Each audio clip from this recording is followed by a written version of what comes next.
What's going on, everybody? It's be your boy DJ Anonymous. DJ Anonymous with another episode of Sports Business Music, the podcast. And on tonight's show, I got a very, very special guest on the show tonight. I got my boy RJ. How you doing? I'm doing very well. I appreciate you having me, man. No problem. I appreciate you coming on the show. I know you got a busy schedule. You know what I'm saying? So, I always tell my guests that I appreciate them having, sacrificing your time, as professionals. I appreciate, to come on the show. Most definitely, 100%.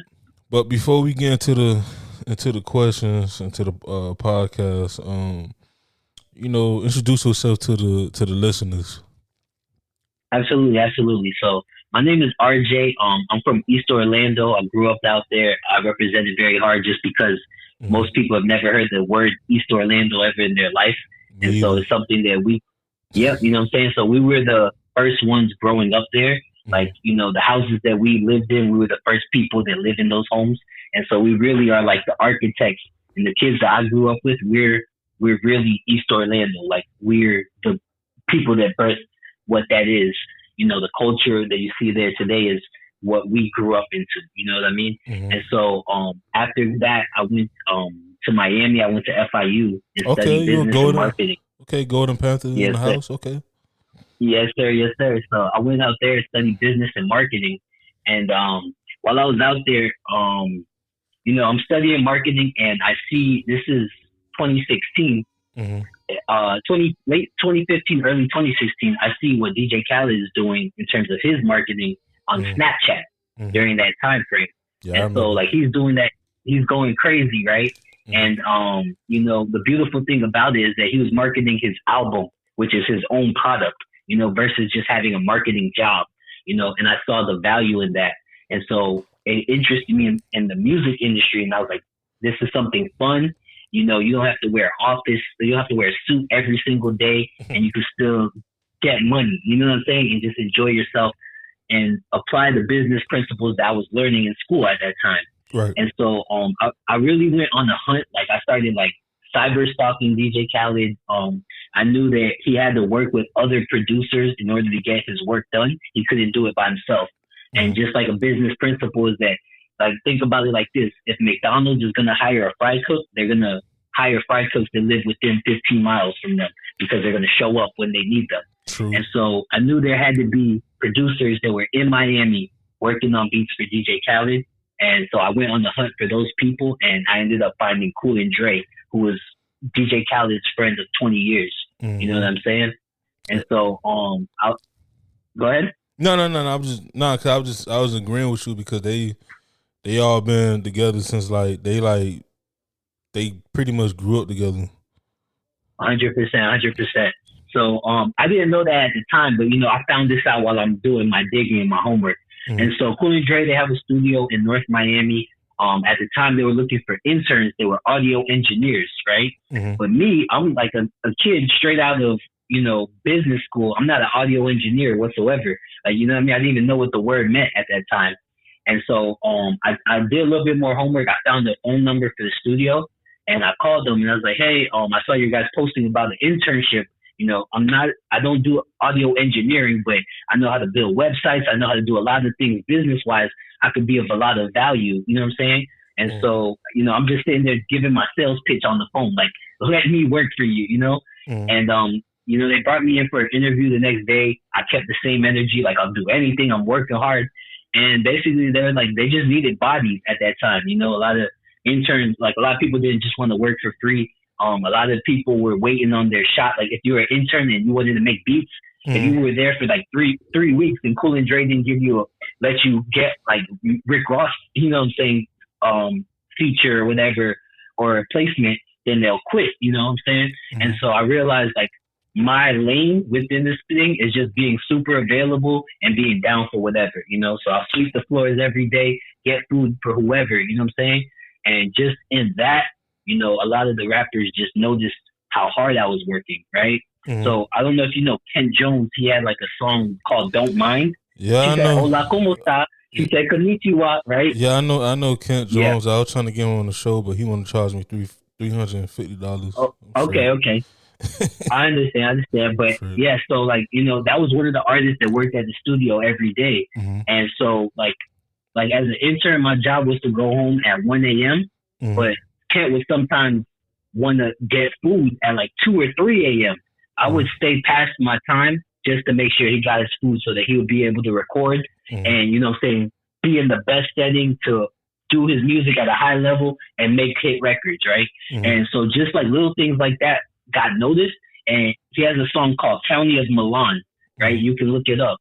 And like the fourth or fifth line, he says, RJ in the kitchen, lunchtime, put in the order. You know what I'm saying? And so like literally just me going hard as an intern, he literally, shouted me out just being a superstar in my role. You know what I'm saying? And so I just took that, like kept being around, being present.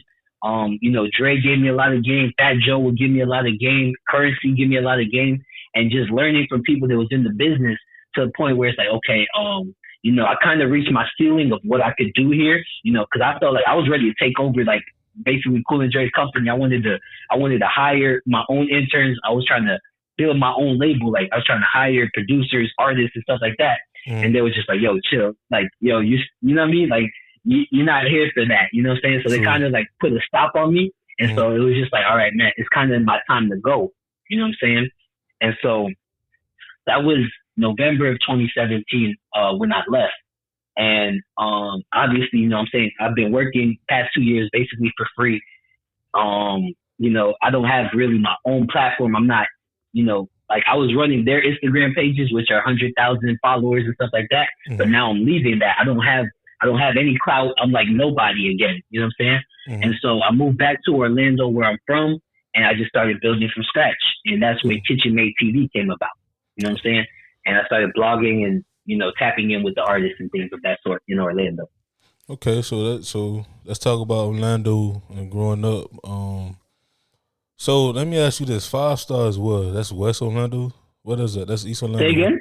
5 Star. 5 Star? Yeah. You talking about Silver Star? Yeah, Silver Star. Silver Star is West Orlando. Yeah. Okay, it's West Orlando, yes, right? Okay. Yes, sir. So tell the listeners, because I always tell people about Florida in general. We're very different. It's not just everybody that's out of Florida. They think places like Miami, Fort Lauderdale, Palm Beach, Orlando, Tampa. They think they're just tourist spots, but just like any other place, you have your good side, you got your 100%, your bad side, you got your literally your middle class side. That's how I was raised in, like in terms of like how everything is structured in Florida is like it's like you get reminded sometimes like yeah nigga, you still in the South just based off how because growing up, I ain't gonna lie, when I was younger, I want to say probably like until like middle school, I in my mind I'd be like, Miami is not Southern in a way, but then as I got older, I'm like, yes, the hell it is, and then you start learning the history of Miami and the whole Florida, and then when I started DJing and I started reaching out to people from like even from like Texas or from Connecticut somewhere, they could tell like, oh, you from down south somewhere. So for me, ever since then, I always embraced it because it's true. Like we even to this day, in music, Southern hip hop is taking over, but we still like getting sun on. You know what I'm saying? Especially like from people from like up north and stuff like that. But most definitely. But anyway, like describe people who don't know about the real Orlando. Like tell us about the real Orlando. 100%. So I'm gonna tell you like 3 different because like it's not just one answer for that. But I'm gonna tell you 3 different things. I'm gonna start off to your point about like being Southern, right? So like I said, I'm from East Orlando, right? So if you think about in relation to Disney is southwest of Orlando. So we're a good hour to an hour and 35 minutes where we grew up, right? But if you think about Florida, like as in where Ponce de Leon and stuff landed. It's a place of trees and stuff like that. Like what native Florida was before we built land here. You know what I'm saying? We built homes and properties and things of that sort. So it was the South. It's like the old South somewhat. And so 15 minutes east of where I grew up is Bislow, Florida, right? Where you can drive through there and you can see the Confederate flags. You can see there's literally a ranch down that street called Cracker Ranch. Not to like, you know what I'm saying? Be I heard of it. I heard of it before, yeah. It's literally called Cracker Ranch. You know what I'm saying? And so like that, like where the nearest Boys and Girls Club to us, to our school was within that city limits of Bislow, Florida. And so, my first experiences of what racism was, 15 minutes east of where we are, because like, even though there was mixed and black and white and stuff all going to the Boys and Girls Club, it was in the middle of a very, different area. And those people, you know what I'm saying? It's like a park, in their community. So there would be kids who are like, whose parents are probably racist and they're coming and hanging out, you know what I'm saying? And so I definitely, like, in terms of like your point about the Southern, that's something that we experienced, right? As far as where I grew up personally was Avalon Park, which is a nice neighborhood. It's very beautiful. If you come through, you know what I'm saying? You say, yo, you're from the suburbs, right? But like I was originally telling you, we were the first people to move here. Like we literally like came to a dirt lot when, you know what I'm saying? And watched our house be built. And so what happens with that is a lot of people, when we were growing up in like 2003, 2004, there's a lot of people from New York and people that like, let's say their kids were getting in trouble in New York and they want to move to Florida for a better life and keep their kids out of trouble, right? But if all the troublemaking kids are moving to the same place to stay out of trouble, they're bringing trouble to, to the place where it's nice, you know what I'm saying? And so when we were first growing up, it was super crazy because the bus stop next to us was the only apartments in Avalon Park. You know what I'm saying? So we lived in houses, but we shared a bus stop with the only apartments. And so literally I would have people jump, like when I'm in 6th grade and like I literally got to like ask for people, like I got to like beg to get a seat. Like, I got a big dude with golds in his mouth talking about, nah, you can't sit here. You know what I'm saying? Like, and so it's like, but I'm from the suburbs, you know what I'm saying? But these dudes, like, they're real street, you know what I'm saying? And so it was like, it's like I got to experience like a wealth of, because I had to deal with dudes, like, black dudes with gold, and then also the white dudes with, like, I don't want to like say anything inappropriate, but you know what I mean? Like the white dudes skateboarding, their type of, you know what I'm saying? Yeah, you can, so you can say that on here. But I just, you know what I'm saying? I just want to be respectful. You know what I'm saying? I don't want to say like any type of words that'll be offensive, but you know what I'm saying? Like I just got to see those different types of things. And then the last point I want to make is, as far as like the West Orlando dudes, one of my favorite rappers from West Orlando is Dave from the Grave. And he has a line, it goes, all my life in West Orlando, never seen Disney. You know what I'm saying? That's crazy. So it's like, those dudes, they're like really in the streets, like, you know what I'm saying? So if you think about like all the rappers, from Brooklyn, like they never been outside of their own projects. So if you ask them if they've been to the Statue of Liberty, they're like, nigga, what the fuck is, you know what I'm saying? Yeah, like no, Statue of Liberty, man, we ain't been out our block, you know what I'm saying? And so I didn't grow up in that, but there's definitely dudes that's from Orlando that ain't never been to Disney because their mom don't got money for that. You know what I'm saying? Like they're like legit. And so, yeah, there's also that here too. You know what I mean? Yeah, like my first time going to South Beach, I was 18.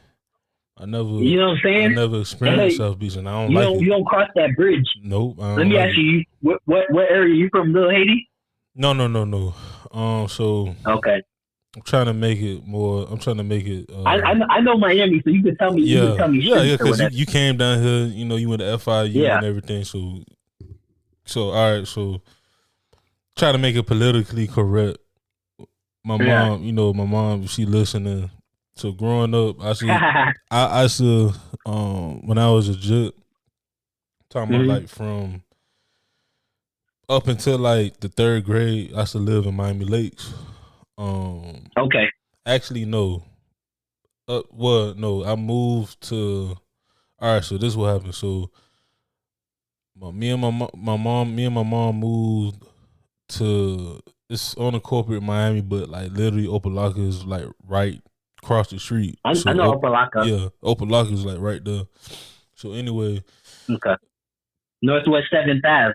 Yeah, Checkers like right, yeah, on like 135th. Yeah, around that area. So, I know Opelika, bro. I moved through those streets. Yeah, so, we moved from Miami Lakes, and Miami Lakes, even at that during that time was very different. Like Miami Lakes was, it had more farmland than it does now. Like, okay. You know how like you came down here to FIU, just like even Orlando. Orlando changed a lot ever since, because I just go Orlando a lot. And most definitely, I would say, because like to your point, what's the city? It's a little bit north of Miami Lakes. It starts with an S, and it's still very farmland over there. It starts with an S. You know what I'm talking about? I believe so. Yeah. He's talking about Kodak. Kodak used to have a house there. It was like literally just outside of Miami. Like, you talking about Southwest Ranches? I think so. Yep. Well, that's like Broward. That's all the Broward County line. Okay. Yeah, that's like you talking about your side of Orlando. That's where actually I'm thinking like towards Miramar. Well, yeah, Southwest Ranches. So Broward, Broward is different from Dade. So, so Southwest Ranches is a little bit northern of Miramar. So you got Miramar. So I'm just thinking of, all right, you going to County Line Road, like not from 27th, but from Red Road. So Red Road, boom, that's west. So you go on Red Road, you pass County Line Road, like you pass Miami Lakes and all that. You in Miramar, then you go through Pines, and then I want to say it starts from Sheridan or Sterling Road. No, I know both of those. No, Sheridan and Sterling. Yep. Yeah, I want to say between Sterling and Griffin is like Davie and Southwest Ranches, but Southwest Ranches is like from like Griffin to like I want to say a little bit like close to the Western, but that side is different. Like that's like I tell my homeboys, I say, when I went to Broward College, this is before I went to FIU, like shout out to Top Notch barbershop. That's I still go there to this day, but I go during the daytime. I don't go at night or in the evening because it's KKKs out there. It's rowdy. Yeah, they get rowdy. Oh, yeah, got you. It's a bit racist out there. So, that's one. That's like I said earlier, that was one of the, like, when I was growing up, especially when I got a car and I started going to school on my own. I was always in the house. Those things. Yeah, I was in the house all the time. So once I got my whip and I started going to different places on my own, I started noticing, like, damn, like it's more than just where you lived at all your life. Like it's different when you going by yourself than versus you growing up and you going with your parents and stuff. Like you literally going by yourself. So facts. That side is beautiful. Don't get me wrong. Like the houses is nice up there. I think Gucci Man stay up either Southwest Ranches or Western, but it's nice over there. A lot of rappers have houses between that area. Kodak had a house out there. Yep. I know a few people like I don't know if Currency has a house out there, but he'd be out there. I know one of his friends lives out there. I know that young rapper. What's his name? Chili Red. What's his name? Trippie Red. Trippie Red. I think Trippie Red got a house. Tory Lane. Tory Lane would be out there as well too. Well, Tory. Yeah, I mean, Tory Lane closer to Miami. Yeah, like he if you know Tory Lane's story, he moved down here when he was younger. So Tory Lanez, we claim Tory Lanez, as Florida people. Oh, okay. We claim him. I know I claim him. Because when you hear him, you could hear some of that Florida, you know, action in him. Like I remember he did a song a couple months like ago. Florida swag or something like that. Yeah. So to me, like I'm like, people ask about Tory Lanez, I said I claim him as, it's like Drake Canadian, but even down he stayed out in Miami for a while. Yeah, his old boy from Memphis and stuff. He got a lot of like he was discovered pretty much in Texas, so it's like us Southern folk, we could claim Drake too, you know. So so you know what I'm saying. So but yeah, like what I was growing up in, like from Miami Lakes, that's like the more suburbs, and then for me, I moved still a suburb, or I want to say suburb urban area, because it was a lot of, you know, African Americans, a lot of Haitians, a lot of Bahamians, a lot of Jamaicans. Okay. But literally on the other side is Opalaka. So growing up, I should see like the barbershop I should go to. It was literally a trap house. You know what I'm saying? Damn. So one day, that's crazy. Yeah. Miami-Dade police, Opalaka, like they were surrounding our house, not for us, but like just to go, like, you know, just game plan. The barbershop not that far from the crib, and I'm like, dog, like it's crazy. And then, you know, my church, I was raised in St. Agnes, it's down in Overtown. So Christmas Eve, like night services, like we could literally, you know, like in certain parts of, you know, church, because my church is like, it's kind of like Catholic, but it's not. It's like, can't explain it, but anyway, when you know, when we like quiet and, you know, the priest asks us to pray and stuff before the communion, you could literally hear you could literally hear gunshots outside. So it's like crazy. I wasn't in the streets, but it was like I was around them. I was around it a little bit, like I knew of it. You feel me? So I wasn't in it, but, and then of course as a DJ, you know, you gonna meet, you know, different rappers and stuff. For sure. You know, so you gonna hear different stories and stuff. But yeah, man, it's Florida. 100%. Yeah. But yeah, I like, it's crazy too.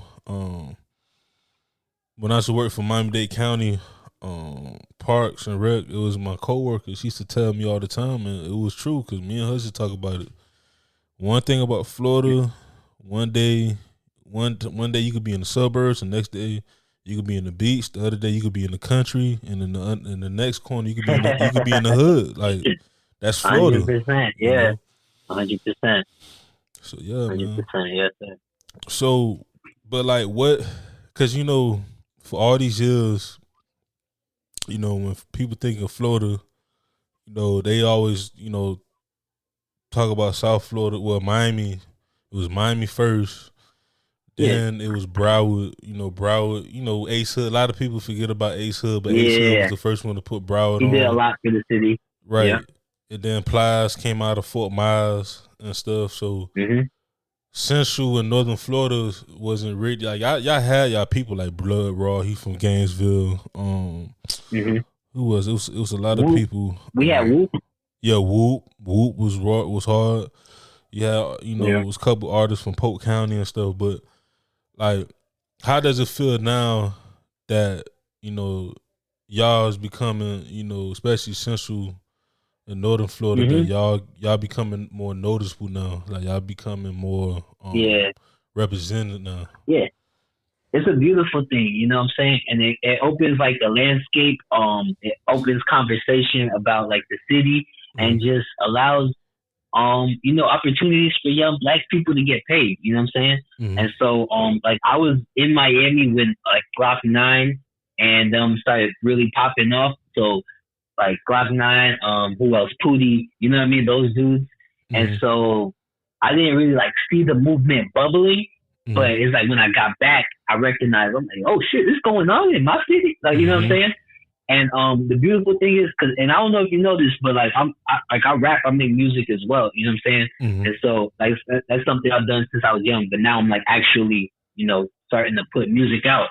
But like one thing, I was having a conversation with one of my boys, and I said, you know, what's going on is Florida. Like you don't feel it yet because it's not at that level, but it's almost like the Chirac scene in 2013.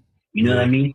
And so what I mean by that is, you know, they had all these street dudes and talking about like maybe the ugly sides of Chicago, but then within that there was a group of artists named Save Money, which was Chance the Rapper, it was Vic Mensa, Kimbe X, and Alex Wiley. So like obviously y'all know, most people know Vic Mensa and Chance the Rapper, but those other two and a few other people, they were super dope, and they were like the anti-Chirac. They were like, you know, just talking like they love Chicago. They were, you know, going to open mic events.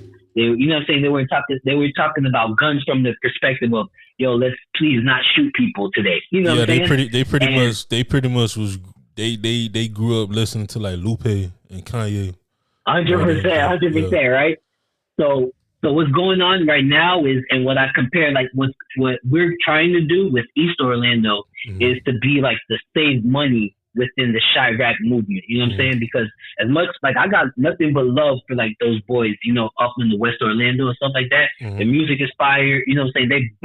They built it from nothing, brother. You know what I'm saying? But, you know, it's an ugly thing. And like, for me, someone who loves my city, like I love Orlando and I see myself as a face of Orlando. I see myself as like, I have a responsibility to the city. You know, it pains me to see like the rappers, the two biggest rappers from the city are right now facing RICO charges. You know what I'm saying? That's disgusting. Like not like attacking them, but like it hurts me. You know what I'm saying? And so what I'm trying to do is build a movement, not just myself, but like building a team and like helping like empower people. That's what KitchenMade TV was for me, to discover what artists were in the city. That, you know what I mean? So that when I was in position that I would be ready to start my label and build like that KitchenMade empire, and people already knew the name, that I already knew what guys I wanted. And, you know, we're getting close to that. We're not there yet, but so that, you know, I could put a lot of people in position that either I grew up with, or they're just like, you know, beautiful souls that are from our city and love the city, and be able to, you know, shine a different light on Orlando and not just the ugly. You know what I mean? Yeah, I understand that because, you know, growing up, you know, I mean, it's funny because I was kind of having like not a argument, but like a semi debate, you know, with one of my homeboys, and I'm like, if you really think about like drill music, I don't want to say Florida, because you gotta understand, Florida, we don't follow nobody. People follow us, you know.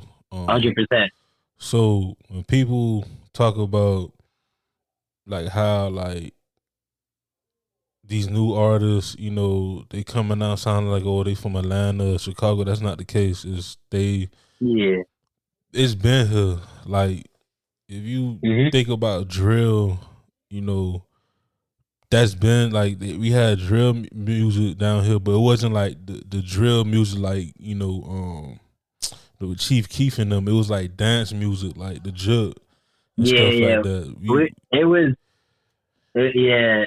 We had, there was that time, I don't know if you remember, like 2013, 2014, there was a lot of that New Jersey, what do they call it? Like, fuck it up, fuck it up, fuck it. You know what I'm saying?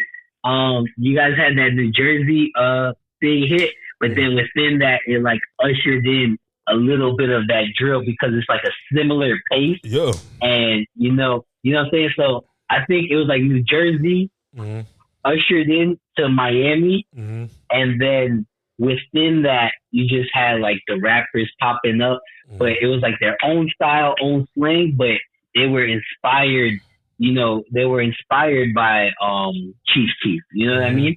Yeah. And then if you fast forward from 2013 to 2016, that's when XXX pops off.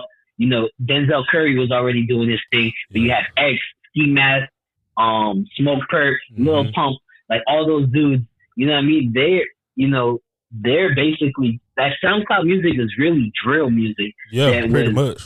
Maybe you could say watered down, because they weren't really gangsters.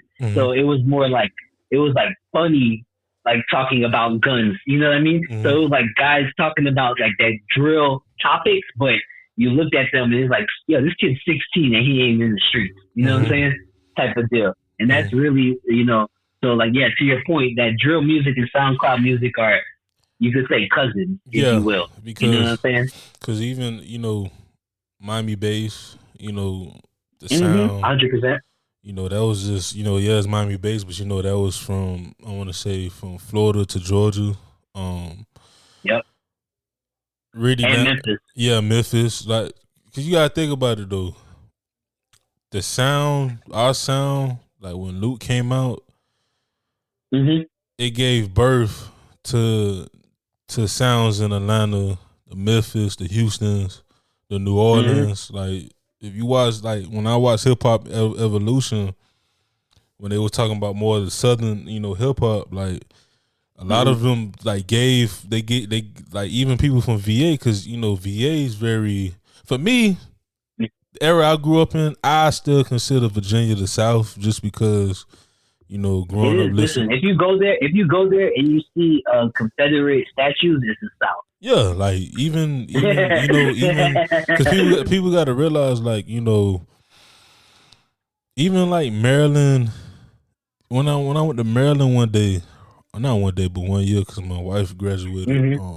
Like outside of Baltimore, it's kind of southern. Like, it's kind of like, 100%. They got the old school cabins. Yeah, like, you know what I'm saying? Yeah, it's definitely southern. Yeah, but like I always felt like, we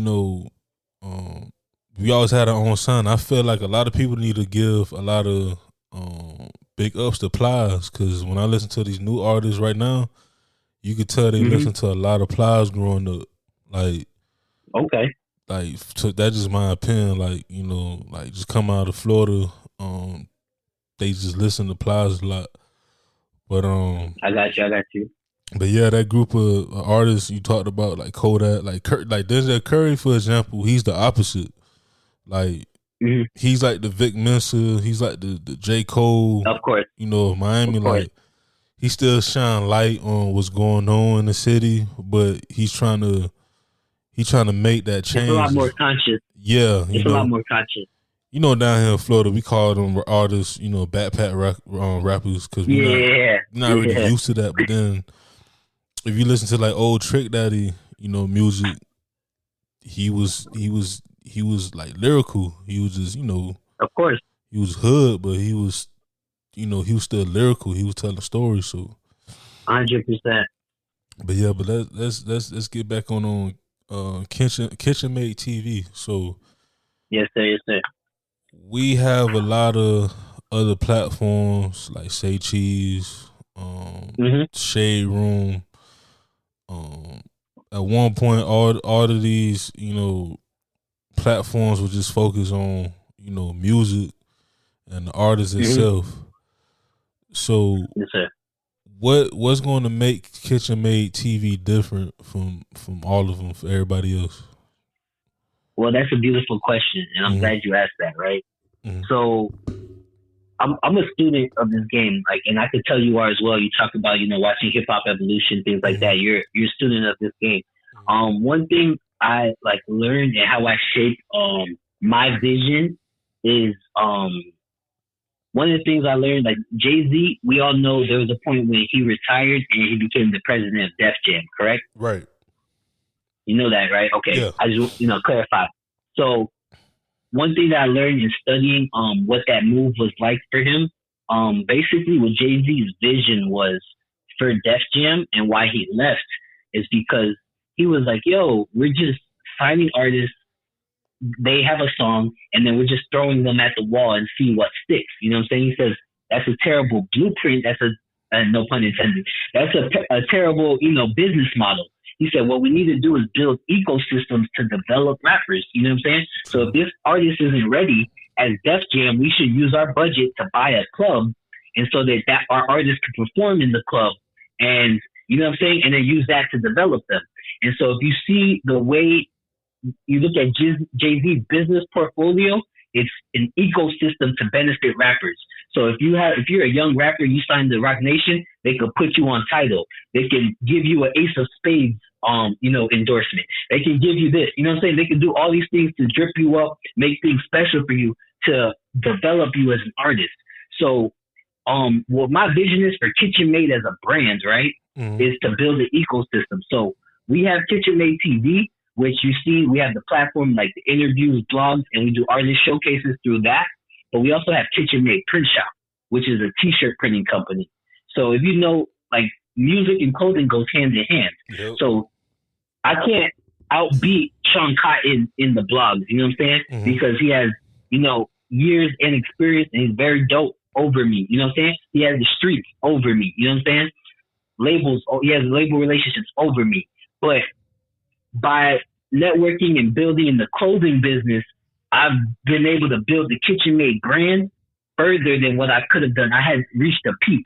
And so we're building, I call it like vertical integration, to where I have the blogs where we could post our own artists. If I sign an artist, I could post him on KitchenMade TV as much as I want, give him an interview as much as I want. If he needs merch, we could print it in our own shop. And so, like, just being self-sufficient as a brand makes it very difficult for you to be dependent on other people. And when it comes to the things that rappers are going to need, nobody can bullshit me. You know what I'm saying? Right. Because if we need to order shirts and someone says it's going to cost this price because of this, that, and the other thing, I'm going to look at them and say, bullshit. It's going to cost this much because of this, that, and the other thing. I know exactly what goes into everything. Same thing with a record. You know what I'm saying? I can engineer, I can record, I can't mix. I'm lying there. But I can record, like, I know every step of the process. I know how to do it. I don't do some things I can't do well, but I know every step of the process. And so just by learning every step, just put us in a position where when it's time to press go, it's going to be very, very dangerous. You know what I'm saying? And like, I'll give you an example, and I hope they don't mind me saying this, but think about the type of people that order shirts are going to be business people, right? So when you look at business, and hopefully I'll leave some gems for your listeners or whatever. One of the metrics in business that you learn is called total addressable market, right? And so that's like the number of people that you can service, right? So like with our screen printing company, which is KitchenMade Print Shop, you could Google it. We're one of like the top rated on Google in Orlando. We're one of the top rated screen printing companies, right? 5-star everything. We have everything from like local newspapers come and get shirts from us when they're doing events. Wow. So if we need, I know who to call if we need to get something on the newspaper, right? I have a few players on the Orlando Magic, who are related or whatever, do business and getting their shirts done for their clothing brands through our company, KitchenMade Print Shop. Yeah, I seen that. I seen the video. It was Cole Anthony, Jr., right? 100%. Wow. Cole Anthony and his business partner Bryce Council, they have a clothing brand called CY Soon. They get their clothing done in my shop. You know what I'm saying? And so just like the network of people that we've been able to access, you know what I mean? It grows the KitchenMade brand to different levels.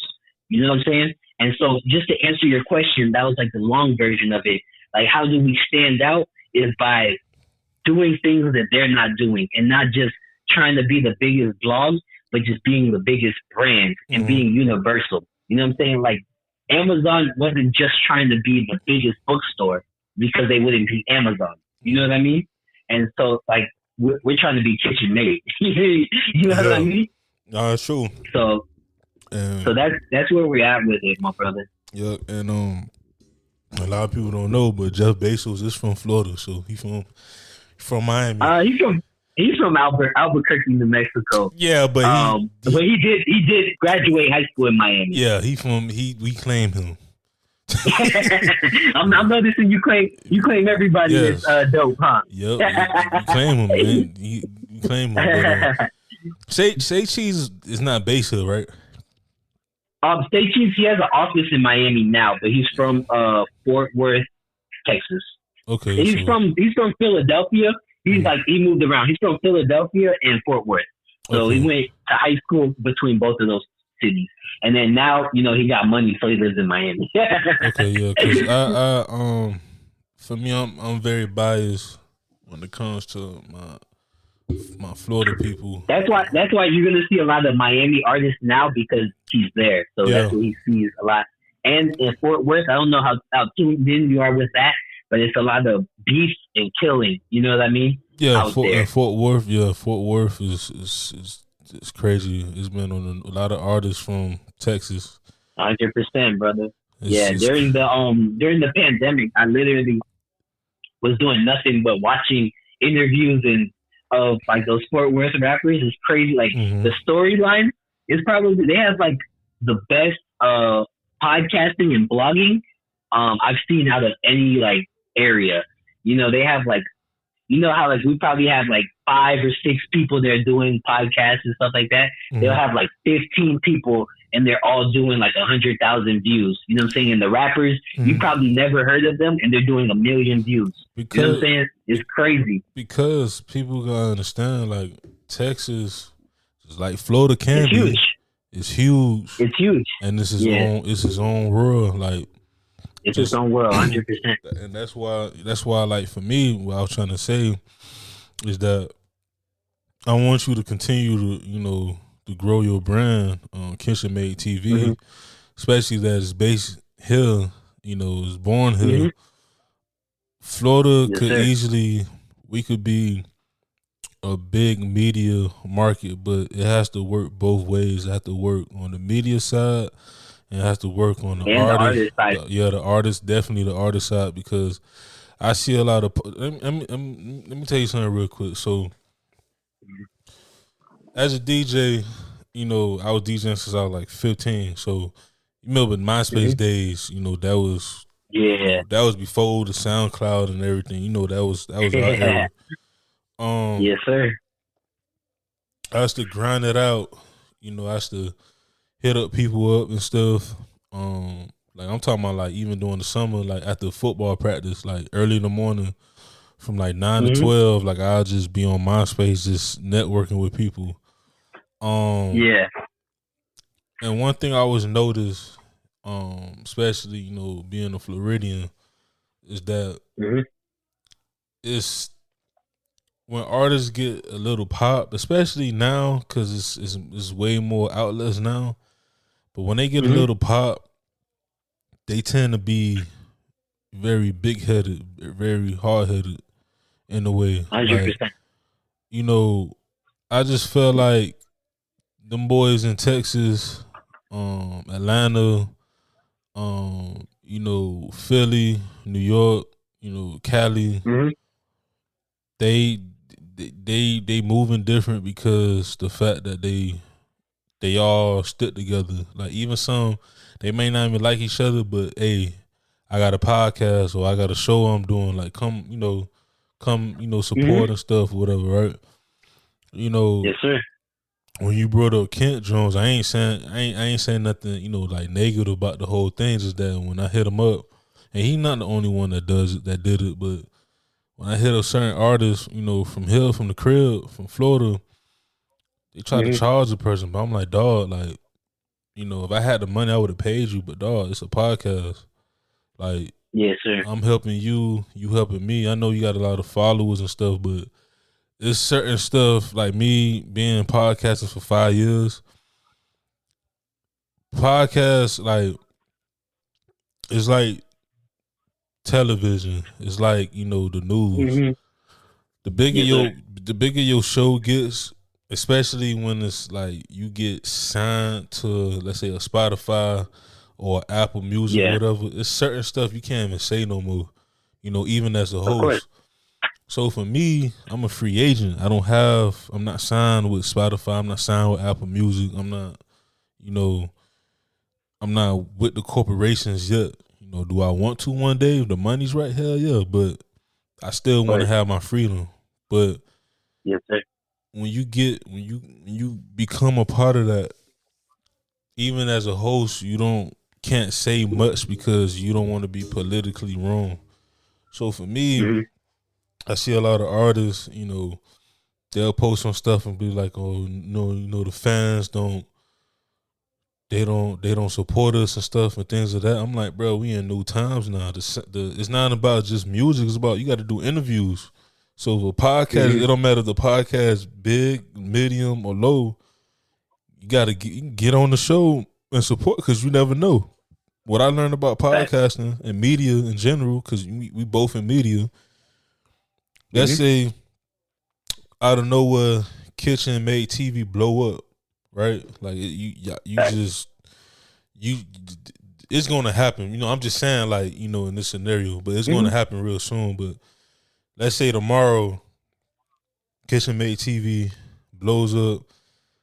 You get, I don't know, you interview somebody or something. Let's say you interview Anthony Jr.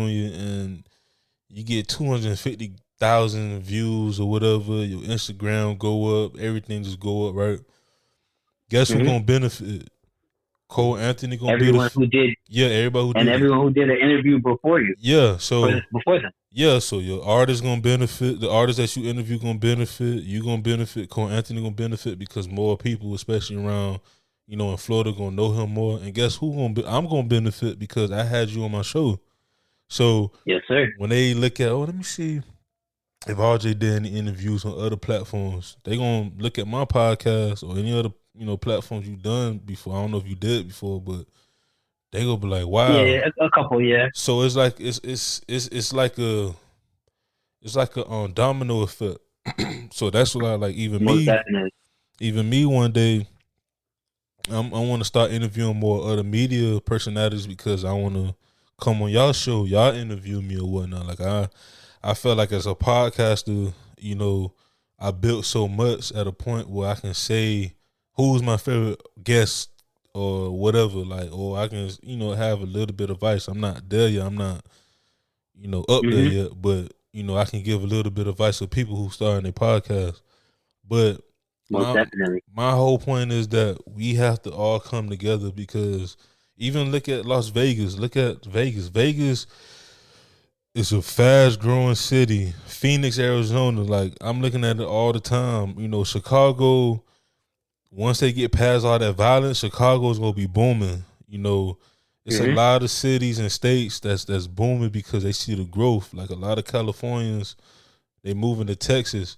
Even a lot of people from down here, we moving to Texas, or we even moving up north. We moving to New York because New York is expensive as hell. But guess what? It's the number one media market. Like we have everything. They got all the labels. They got all the radio stations. So I'm like, we could be that. We could be that, but we have to work together.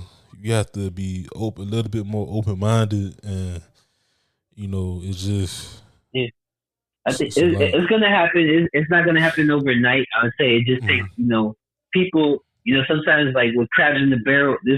I'm a Jay-Z fan, so it's another line he said when his like B-side concerts. But he just talked about basic concept is that with crabs in the barrel, the key is you got to make it out in order to bring people with you. You know what I'm saying? I think some people are too worried about just scratching down the person that's climbing.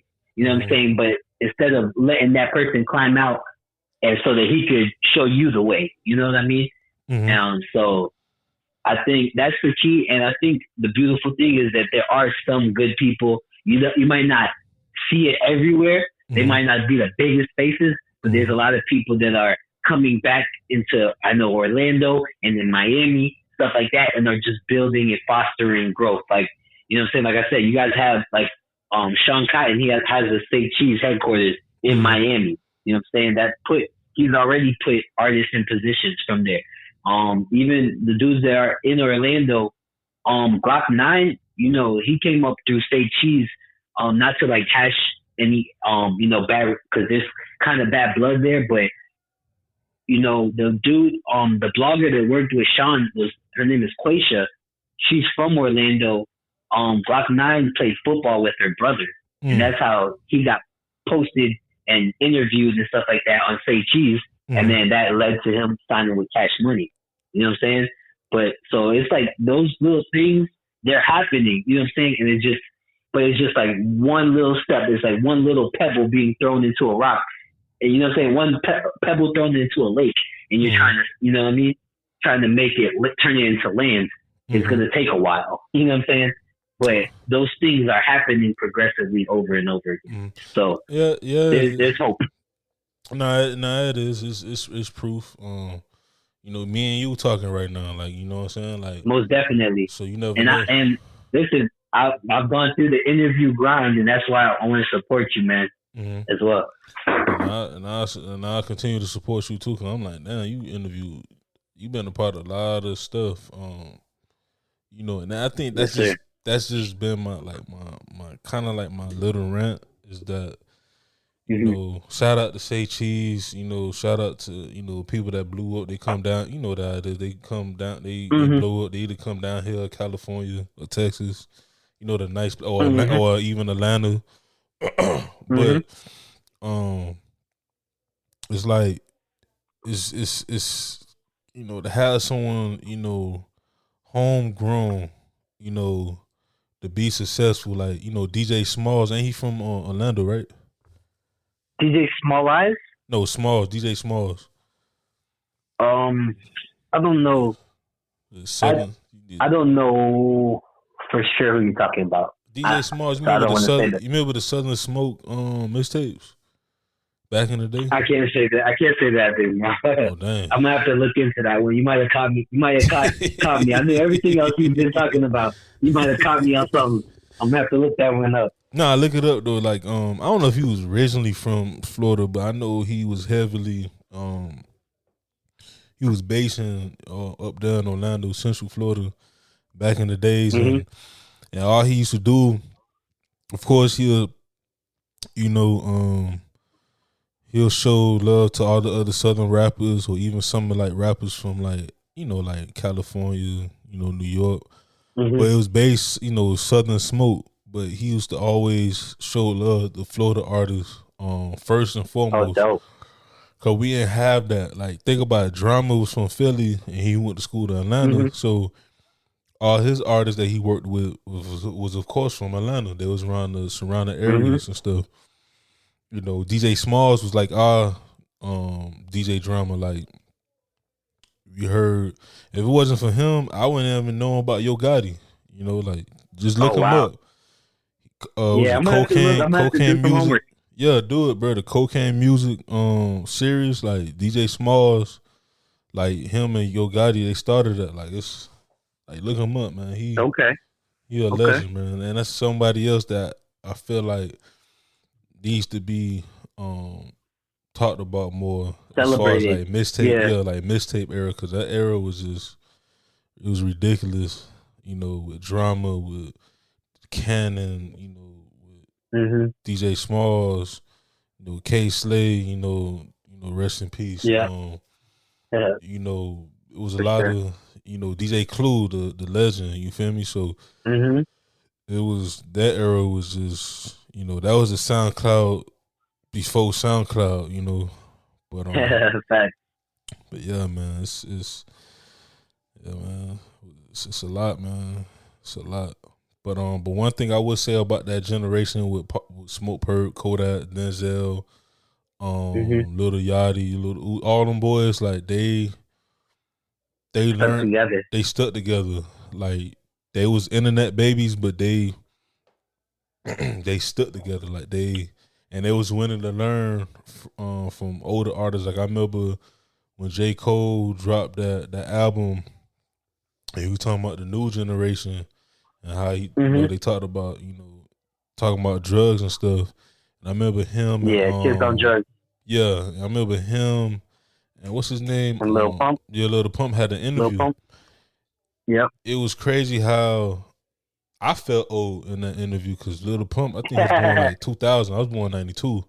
So yeah. When Lil Pump was saying like the first artist he ever heard was Ludacris and 50 Cent, I'm like, damn, I'm old, because I was in elementary / middle school, you know. So it's crazy, but that's something else that we need to, you know, that's something else that we need to do too, you know, bridge that gap between the young and the old, and even the middle, you know, the middle people that's most in the middle. definitely. You know, Most definitely. So I have a couple more questions left before we end the podcast. The first question is, since you were media, personality like myself, you in the media, you had a lot of interviews. Give me your top 5 favorite interviews of all time so far. That I've done. I did an interview with Ichabod Veins. He's a tattoo artist, but he's also a music artist. Mm-hmm. He's managed by Cleo, which is XXX's mom. Okay. Yeah. So you know how XXX has a tattoo on his tree of a tree, or had between his eyes. Mm-hmm. He did that interview. He did that tattoo. Oh wow. Yeah, and so like he showed me even like the print. You know how when you do a tattoo, like it's on paper and then they post it on your body and then tattoo it. Like he showed me the original print of the tree. Damn. You know what I'm saying? And then he also did the 777 on Ski Maska's nose. Mm. So that was one of my favorite interviews, and that's probably one of my biggest interviews, especially because X died, and then Ichabod was on X's album. So talking like what you said earlier, how like things could happen, like a random situation. Mm-hmm. Ichabod ended up on the album after X passed, and that everyone was looking, who is this guy, Ichabod Veins? Mm-hmm. And I had one of the only interviews with him. You know what I'm saying? Yeah. And it's an interview about X. You know what I'm saying? Yeah. So that one did really good. And how was that like? Because it's not to be selfish, because I was so you want to learn? Yeah, because I was learning. I understand. No, because like I like learning as a media person. Like, is it like, does it feel good though to have them type of interviews? Like to say that, hey, I interviewed someone that that was close to an artist or was close to an artist, and you was able to get those stories. Listen, if you study like Vlad TV, mm-hmm. he doesn't get the big artists. He don't. But he gets the people that have stories with the big artists, and then use that artist as the story, like, as the headline, the clickbait. Mm-hmm. So he's like, I was with, you know what I'm saying? There's like a dude named Gene something. He has like 13 interviews of him talking about the night that Biggie Smalls died and he was with P. Diddy. He was P. Diddy's security guard. Mm-hmm. But so he's not going to get P. Diddy to come on his platform and talk about the night Biggie Smalls died, but he can still get stories about that are interesting and matter in hip hop. You know what I'm saying? And so that's the best way to get it. You know what I'm saying? I think, and this is like genuine advice, don't go after the big fish, go after the fish that's next to it. You know what I'm saying? Hey, that's true. You know what I'm saying? That will keep you fed, you know what I'm saying? So you don't starve until you can get the bigger fish. You know what I mean? And so, you know what I mean? Like, get the guy who knows the guy or whatever. I have an interview with TJ3K. He's from Broward. You know TJ, right? Yeah, TJ3K. I heard some of his music before. He's dope. He's a very dope artist. Yeah. He went to school with Kodak Black. So I have an interview on KitchenMade TV where he's talking about him and Kodak Black playing craps in the bathroom in high school, and that Kodak Black still owes him $3. You know what I'm saying? Yeah. That's a very interesting story, and I could put on my headline a story about Kodak Black. You know what I mean? Even though I can't get Kodak Black, I have stories about him. Because you know what I mean? It's the algorithm. So it's the algorithm, exactly. So that's that was another one. And then the first interview I did. You know who Little House Phone is, or No Jumper? Yes. Podcast. That was my first interview. Wow. That I ever did. So he was doing a show in Orlando, and I just and this is another trick on. I'm gonna tell you a real secret, brother. And like this is like how I got most of my bigger interviews. Mm-hmm. Artists are night owls, right? Mm-hmm. So if you're up at 2:00 in the morning, artists be going like if you DM them, that's the best time to DM them because they're up and there's no one else that has their attention. But you know, a lot of the best, like the Little House Phone and Ichabod Baines, how I got both of those interviews is that they were on Instagram Live at like 2 o'clock in the morning, 3 o'clock in the morning, and I jumped on there live, and there was only like 10 people there, and either I just started commenting like, "Yo, what's going on? I'm a blogger, bing bing bing. Can I get an interview with you?" You know what I'm saying? And so, or like for Little House Phone, he added me on his Instagram Live, and I was like, "Yo, what's going on? I'm going to your show tomorrow. I was hoping I could like do a quick interview." You know what I'm saying? He was like, "Yeah, sure, whatever. Bing, bing, bing." You know what I'm saying? And so he just showed me love. I showed up to the thing. I was like, "Yo, what's up? We spoke last night." I'm like, "Yeah, what do you want to do?" I said, "Here's a boom spot right here." I set up my camera, got an interview with him, talked about how he got on No Jumper. He used to be an intern for Travis Scott. I got information. I got a story about that. He was an intern, you know, for Travis Scott. I think Owl Pharaoh, he was supposed to do like the artwork for Owl Pharaoh. Oh, shit. You know what I mean? So just little stuff like that, you know. That's how I got my real interview. Like the best ones is be up late. You know what I'm saying? And yeah. No, I'm saying like, no, I agree with you because and that's my thing. People don't understand it's hard as hell. Like it's hard. It is hard. Like I had to go through different strategies. Like I'm gonna put you up on game too. You probably do this anyway. Go ahead. I used to just strictly do IG, but then I started doing LinkedIn and I started doing Twitter. Cause you know. Oh yeah, but listen, you talk to me on LinkedIn. So I'm on LinkedIn. I'm on Pinterest. I'm on Facebook. I'm on Twitter. I'm on Snapchat. I'm on Instagram. I'm on TikTok. You know what I'm saying? If there's a platform, you know what I'm saying? Like I still have to figure it out. I still manage way back. I have a Pinterest account that gets like thousands of repins a month. I just haven't updated it. But I still have a Pinterest account from 2016 that has like a lot of motion. You know what I'm saying?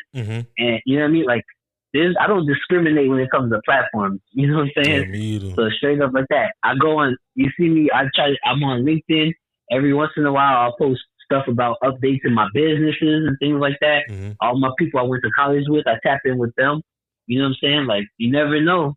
But if I wasn't on LinkedIn, I wouldn't have been, you know, talking to you right now. Yeah, because LinkedIn, out of all the social media platforms, is the most slept on because people think, oh, it's boring. You just meet people, professionals. I said, yes, because it's like you said earlier, which is a gym. When you talked about like how you just talk to the person that know that person that know the person. LinkedIn is like that. I can go and try to interview. I mean, it's hard to get them because you know when you work for corporate, you know, certain people can't really do like interviews or they're afraid to do so. But like I can interview, I don't know, a producer of a Hulu show. Like I can find them. I can find them on LinkedIn. But then, which is crazy, Hulu employees, and just find the list of them, yeah. And which is crazy though, when you do DM them or inbox them on LinkedIn, they'll say, well, you know, I don't really use LinkedIn like that. They either give you your email, give you the phone number, or they give you like their IG or Twitter. You know what I'm saying? So this we putting like up and coming media personalities on game. You know, like it's out here. You got to work.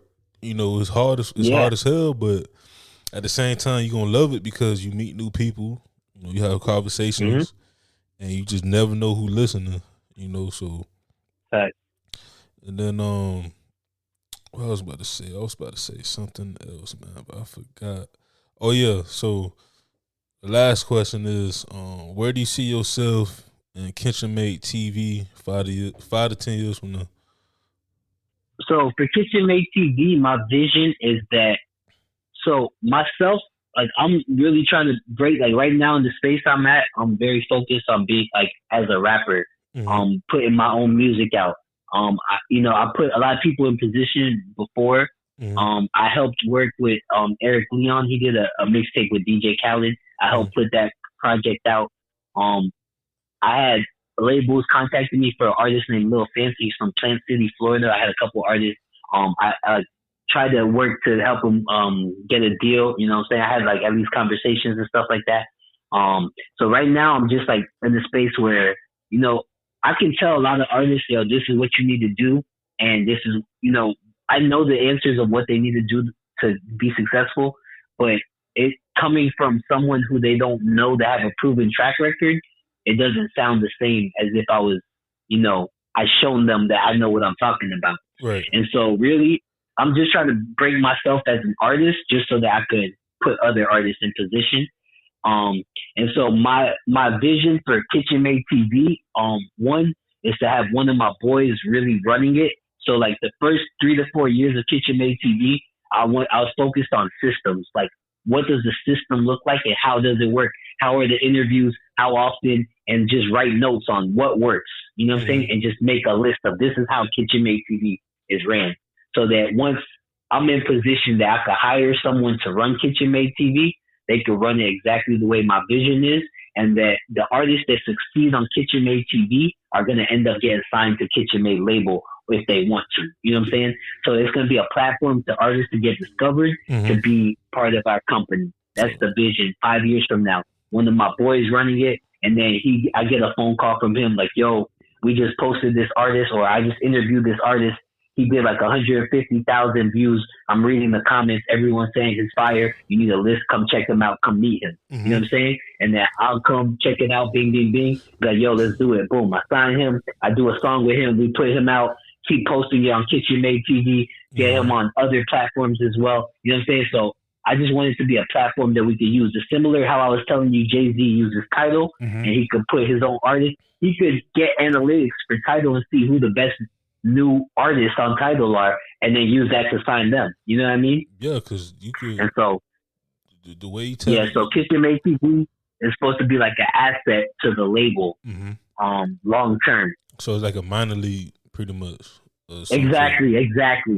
It's like KitchenMade TV is like the minor league for our super, you know what I mean, for our all-star team. Yeah. Like, you know, truth be told, you know, you keep talking about Tidal and stuff. Like, one day, you know, if everything go right, well, it will go right. You could probably create your own, you know, music streaming platform. Most definitely. There's also because you're an artist, and I'm trying to start, you know, telling artists to use this platform. It was started like, I think like 2 or 3 years ago. But shout out to my boy Mikael Porter. He the co-founder. It's called Needle Music. Needle Music? Yeah, Needle Music. So it's NEEDLE.music. Pretty much they like it's live, bro. Like it's like you go in there, you create your top 8, you know, songs of the day. You pick your song of the day. Like I had a couple artists that, you know, I mess with, you know, either locally or even like, you know, just all over the, you know, the nation. Like even overseas, because, you know, with this media thing, like you meet artists from, I'm talking about from Europe, everywhere. Like, so when I created the top 8 of songs, and I interact with different people, and I do the song of the day, like they're like, man, who this artist is? You know what I'm saying? So yeah. Like if I was you, I hope I hop on there. I seen the link and everything, but I'll definitely send me the link. I'll take a look at it. Yeah, it's real dope, dog. But yeah, man, like KitchenMade TV, man, shit. Yes, sir. Follow KitchenMade TV on Instagram, KitchenMade Print Shop on Instagram, and then follow my personal Instagram account. It's ARJAYHENLON, RJ Henlon. Okay. Yes, sir. Okay, man. Thank you for coming on the show, my boy. Like I would just never fails. Every time, you know, someone from Florida come on the show, it's always past an hour. It never fails. Most definitely. You know, it's the culture. Hopefully I gave you some gems, my brother. Hopefully, you know, hopefully this is entertaining podcast, my boy. I hope I'm like top 5 on your whole, you know, streaming list. Nah, you the way it is, you know, it's, you know, real quick before we close it off, it is like, when you interview different people, like I had interviewed his name Michael. He's from this group called the Gamblers. They from Long Island. Like they real dope. It's like alternative rock. It's real different, but they hard. When I was interviewing him, I kind of like to tell people I interview people like it's more like conversations and stuff, but it was fun, you know. And the hard thing about working in the media is that you can never have who's in your top 5 or even top 10 like interviews, like because all of the majority of them be dope. Now you got some that's like not bad interviews, is that it's not. Yeah. I didn't mean to make you like say I'm top 5, but I'm just saying, like, you know, that's just the way I go about it. I want, you know, when you look back at it, that this is one of your best. That's all I'm saying. No, like when I sit down, because I don't like listening to myself, but I know one day I'm gonna sit down and listen to all my interviews. I don't know how the hell, because it's a lot, but yeah, I feel like I know for sure this year you top 5 for sure. You and Michael. I appreciate that. Y'all, like I can say y'all is top 2, because the other 3, 4, and 5 I have to really look back. Try to dig to see which way they are. Yeah. So, but like overall, that's even kind of hard because it fluctuates every day. But yes, sir. But yeah, man, you know, thank you for coming on the show again. This is me, your boy DJ Anonymous, with another episode of Sports Biz Music, the podcast with my boy RJ of KitchenMade TV. ARJAY. And yes, sir. We out. Peace.